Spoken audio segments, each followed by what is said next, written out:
Tiedätkö sen tunteen, kun on ylikierroksilla? Ajatukset pyörii päässä. Oli ne sitten huolia, jotain semmoisia asioita tulevaisuudessa, jotka saa murehtimaan. Tai sitten se voi olla jopa jotain tosi kivoja juttuja, josta on ehkä vähän liikaakin innoissaan, eikä pysty rauhoittumaan. Ei saa välttämättä unta. Koko keho vaan käy jotenkin ylikierroksilla ja hermosto on ylivirittynyt. Mä valitettavasti tiedän tämän tunteen, miltä tuntuu olla ylikierroksilla. Mutta onneksi mä olen myös keksinyt, tai en itse keksinyt, vaan löytänyt monia tosi hyviä keinoja, että miten sieltä ylikierroksilta pääsee pois ja miten voi rentoutua ja miten voi palauttaa sen hermoston sellaiseen rauhallisempaan tilaan. Mutta ihan ensin mun pitää kuitenkin sanoa, että jos oot käynyt ylikierroksilla tosi pitkään, jos sä oot ollut tosi ylikuormittunut joko viikkoja, kuukausia tai jopa vuosia, niin ei ole mitään kikka kolmosta tai nopeaa keinoa, joka siinä auttaisi. Eli näiden kaikkien keinojen kanssa pitää olla tosi kärsivällinen. Ja tämä sama pätee myös pienemmässäkin mittakaavassa. Eli se, että kun sä tulet vaikka johonkin joogamatolle ja pyrit rauhoittumaan, niin sille pitää antaa aikaa. Eikä hermostua siitä, että 5 minuutin päästä ei olekaan vielä ikään kuin suorittanut itseään rauhalliseksi, vaan rauhoittamisessa ja rentoutumisessa on kyse nimenomaan irtipäästämisestä. Ja se voi olla tosi vaikeaa semmoisille ihmisille, jotka on tottunut suorittamaan asioita, niin kuin esimerkiksi minä.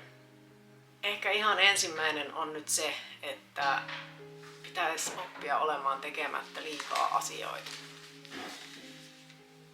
Meillä on monilla niitä velvollisuuksia, joita on periaatteessa pakko tehdä. On saatava jostain ruokaa pöytään, on jollain tavalla hoidettava taloutta ja lapsia ja mitä nyt kenelläkin on niitä velvollisuuksia. Sitten on niitä asioita, jotka on kerta kaikkiaan vaan niin innostavia ja hauskoja, joita haluaa tehdä ja niistä ei edes haluaisi karsia. Mutta sitten jossain vaiheessa sitä tulee vaan sellainen, että pitää myöntää itselleen, että ei pysty kaikkeen vaikka haluaisi. Että vaikka olisi kuinka paljon niitä mielenkiintoisia projekteja, joihin haluaa ryhtyä. Jos käy niin, että ne sitten tuntuu siinä aloitusvaiheessa tosi kivoilta ja sitten kun niitä pitäisi jatkaa loppuun asti, niin ne muuttuukin pelkäksi kuormitukseksi. Niin sitten kannattaa kyllä aika sellaisella rehellisellä meiningillä katsoa niitä, että mistä voisi luopua ja muistaa se, että ei voi panostaa kaikkeen yhtä aikaa, että ehkä jonkun prokkiksen aika on sitten joskus myöhemmin, että priorisoida nyt tällä hetkellä jotain ja sitten joskus myöhemmin jotain toista. Ja sitten vielä niistä pakollisista, niin sanotusti pakollisista asioista, mitä pitää tehdä, niin kyllä mä väittäisin, että niissäkin joskus on karsittavaa. Ainakin itsellä on sellaisia tosi syvään juurtuneita ajatuksia ollut joskus, että pitää vaikka siivota silloin, kun on siivouspäivä ja kaikkea tällaisia, mutta sitten kun miettii, että mikä nyt just sillä hetkellä oikeasti olisi mulle hyödyllisempää, niin se saattaakin olla se, että mä pötköttelen sohvalla ja unohdan koko siivoamisen vaikka 2 viikoksi. Ja priorisoin sen, että teenkin jotain kivaa tai rentoudun. Toinen juttu, mikä on mun mielestä tosi tärkeä, on se, että muistaa, että meillä on vaan tämä hetki. Se on yksinkertaista, mutta se on äärettömän tärkeää, koska suurin osa ajasta monen ihmisen päässä menee siinä, että murehtii tulevaa, suunnittelee tulevaa tai sitten on kiinni jossain menneissä tapahtumissa. Vaikka oikeasti se asia, mitä sä tulevaisuudesta murehdit, ei välttämättä koskaan toteudu. Eli jos sä vaikka jännität jotain huomista tilaisuutta, johon sun pitäisi mennä. Sä käytät hirveästi aikaa sen märehtimiseen. Mut sit voikin käydä niin, että sä sairastut ja sä et pääse menemään sinne tai se tilaisuus perutaan. Eli se on oikeasti ollut ihan täysin hukkaan heitetty aikaa, että sä oot käyttänyt sun kallisarvoista elämää sen murehtimiseen. Joten ainut mikä meillä on tämä hetki. Ja jos pystyy elämään siinä tässä hetkessä ilman, että koko ajan murehtii tulevia tai miettii menneitä, niin se on mun mielestä jo todella iso askel siihen, että pystyy olemaan rennompi, pystyy laskeutumaan sieltä ylikierroksilta pois.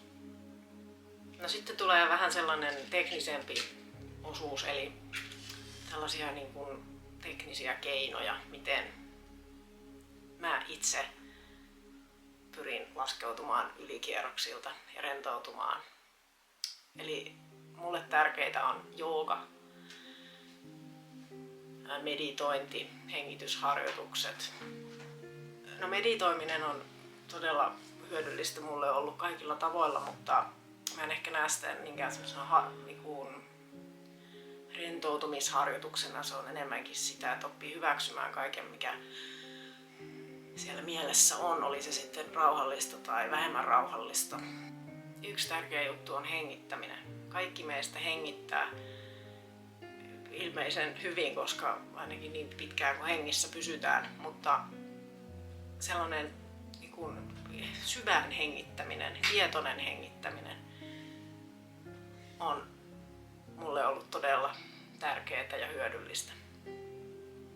Ja vaikkei siihen, että vaikka jos on uniongelmia ja ei saa illalla unta, niin siihen ei ole mitään sellaista nopeata, että teet tämä yksi hengitysharjoitus ja kaikki ongelmat ratkeaa.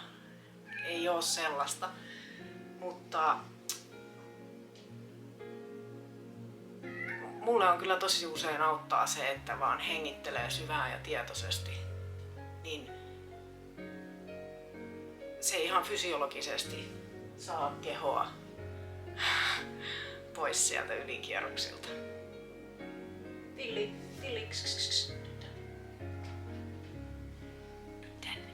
Upsit. No ei, et sinä halua tulla. No niin, asia selvä.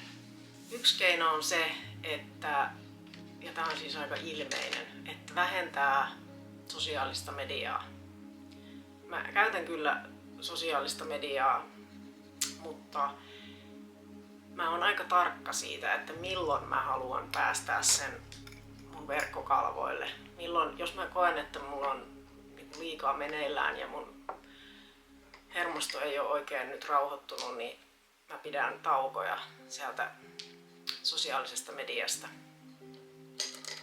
Ja mä yritän olla aika tietoinen sen suhteen, että minkälaisia reaktioita sosiaalisessa mediassa olevat postaukset esimerkiksi herättää mussa.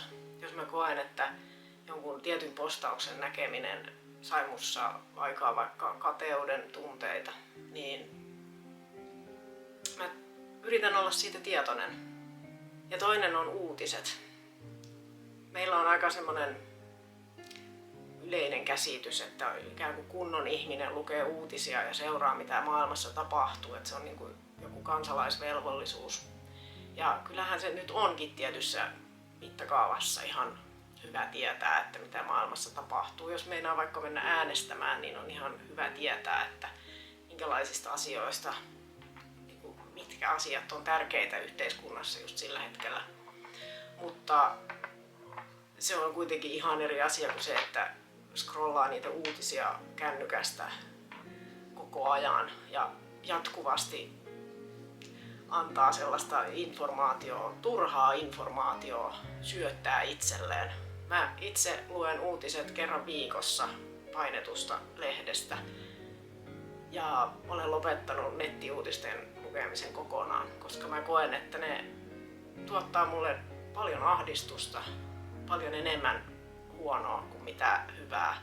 Ja se, että mä informoin itseäni kerran viikossa sillä, että mitä maailmassa tapahtuu, niin mulle se on täysin riittävä määrä tietoa yhteiskunnan asioista, ainakin tällä hetkellä.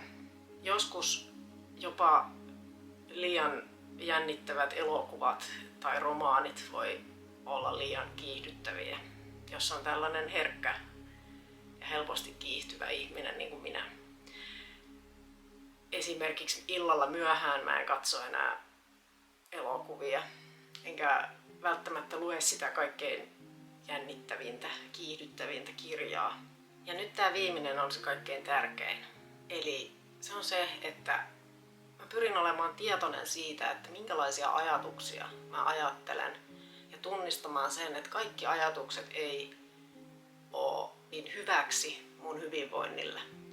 Eli jos mulla on vaikka tosi negatiivisia ajatuksia jostain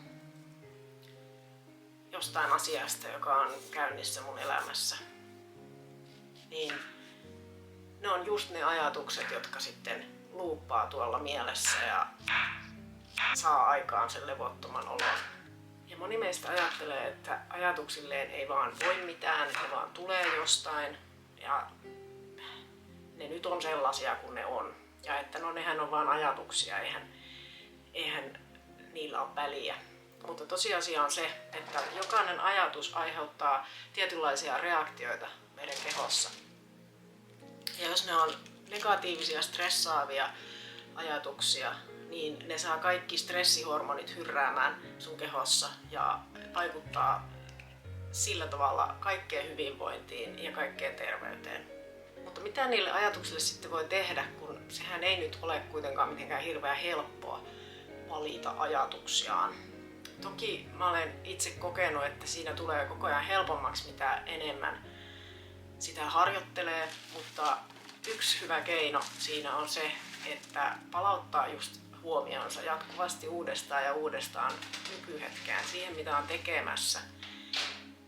Ja jos ne ajatukset on vaikka koko ajan tosi negatiivisia, niin mulla ainakin on tapana, jos mä huomaan, että tilanne on nyt tämä, pelkkää negatiivista kuonaa on sieltä jostain tulossa, niin mä tarkoituksella käännän ne mielessäni positiiviseksi. Eli löydän niistä asioista jotain hyviä puolia.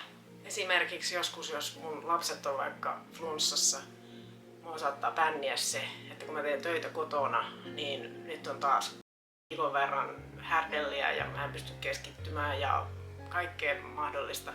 Niin silloin mä käännän ne ajatukset sellaisiksi, että miten kiitollinen mä olen siitä, että mä olen siinä tilanteessa, että mä oon täällä kotona, teen töitä, joten mulla on mahdollisuus hoitaa mun lapsia.